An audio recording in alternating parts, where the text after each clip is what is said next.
Is the Ruben news? No problem. Let me get to it. I'd nearly forgotten the Ruben stuff, to be honest with you. So, we'll start off with what came up earlier on from Pedro Sepulveda. Now, I want to put this out there. I know people have different opinions on Pedro Sepulveda. We all have journalists. We like, dislike, believe, don't believe.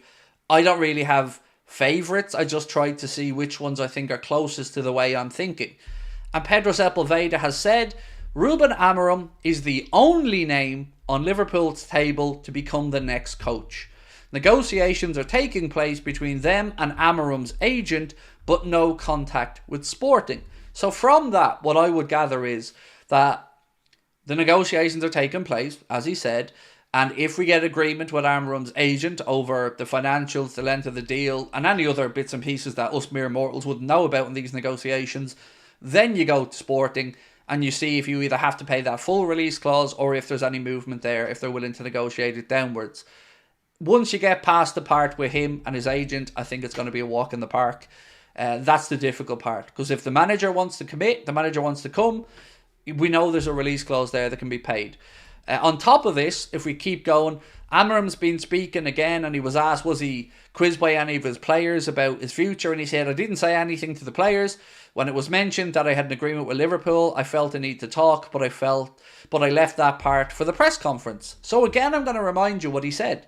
He said, I haven't held any conversations with Liverpool or negotiated anything with Liverpool. And he hasn't, but his agent has.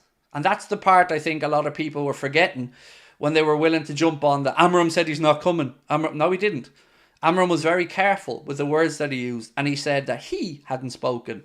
So, as Pedro Sepulveda have said, he is the only one right now that Liverpool are looking at, because he's the one, and he will be the one.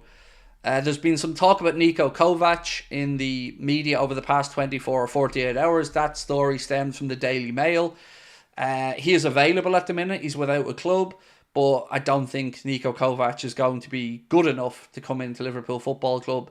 But I've no doubt that he would probably have been on a list that Liverpool looked at initially. So for me, it's going to be Amorim.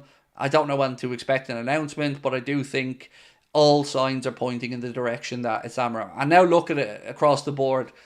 Bayern look like they've got their next manager sorted out. I don't know what's going on at Barcelona, but they've dropped out of the race for Amorim. Chelsea, nobody's going to choose to go to Chelsea at the minute. They're a bit of a Jekyll and Hyde club. And Manchester United look like, well, it's looking Graham Potterish at the minute from the latest I've seen there.